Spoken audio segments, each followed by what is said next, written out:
First question is from Coach Adrianso. What are the best tricep exercises? Tricep exercises. Oh, I just answered this in my questions today. Did you? Yeah. Horseshoes. I wonder if it was the same person. What did you say? I said dips and close grip bench press. Yeah. That was my quick generic answer. Yeah, those are good. I remember reading an article when I was a kid. It was Flex Magazine. Mike Matarazzo was on the cover. So he's passed away now. Big, massive arms.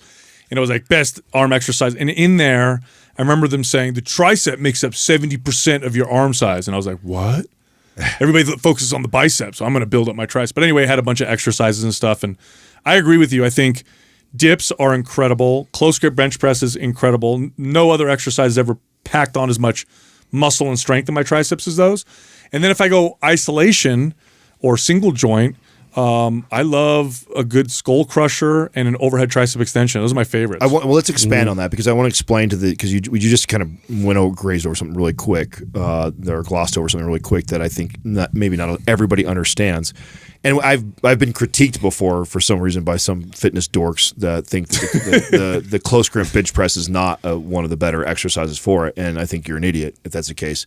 The close grip bench press and the dips, what makes it such a powerful, mass building for the tricep is it's a compound movement. Yeah. They're both compound movements, which means you can end up loading them way more. Yep. Yeah. What you can do on a dip and a close grip bench press, You can load more, yeah. You could be that's right. size. 200 plus pounds I can do on those things, right? So my body weight plus carrying another 25, 30, 40 pound kettlebell underneath me, and then I can do a close grip bench press with 225 plus on there. I mean, if you can get to that place, you can put on seriously. You're not doing a skull. Most people cannot skull crush what they can in close bench press. They can, and a lot of these idiots that try and make this argument when I make a statement like this is they always refer to the muscle activation shit. EMG shows activation or whatever. That doesn't tell you a whole lot. I mean, that tells you something, but it doesn't tell you a whole lot. In the real world, these exercises just work. Compound lifts just do. They're active, but the force demand isn't quite as substantial. Right? And then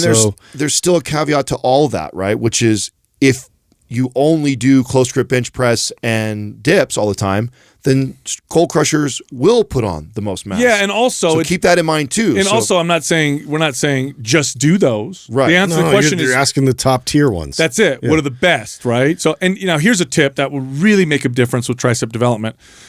If you want to pick a combination of exercises for your triceps, pick them based off of elbow position. Meaning, if I do dips, like bodyweight dips, that's basically my elbows at my side.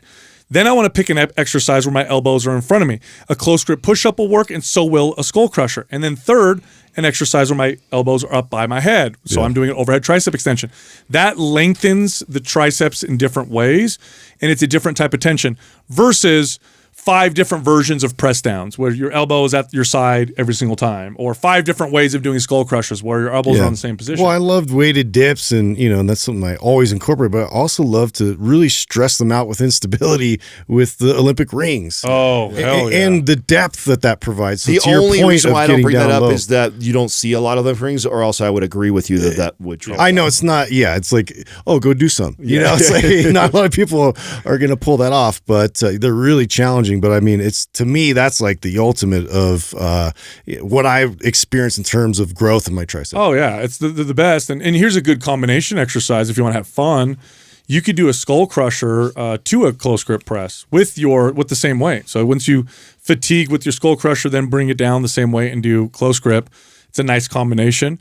Also, when you do a skull crusher, there's a couple different ways to do them. The way I like to do it is I like to not bring the barbell down to my forehead. You like behind your head. I like to bring the elbows back a little bit and get a larger range of motion, and then come up. And then here's the other thing people screw up with the skull crusher. They don't squeeze hard at the top. Let me tell you, you add that hard squeeze at the top. Oh, that lockout, yeah. Very, very different. But there you go. And I'll tell you what, look, powerlifters have some of the biggest triceps in the world, and they do some isolation exercise, but a lot of it comes from just bench press. Yeah. Bench press and close grip. Bench will do it. Yeah. I mean, at one point, I made it like a mission to see how strong I could get on the close grip. I got up to 300 pounds, and my triceps always responded well, but nothing built my triceps like that. Nothing came close. Too.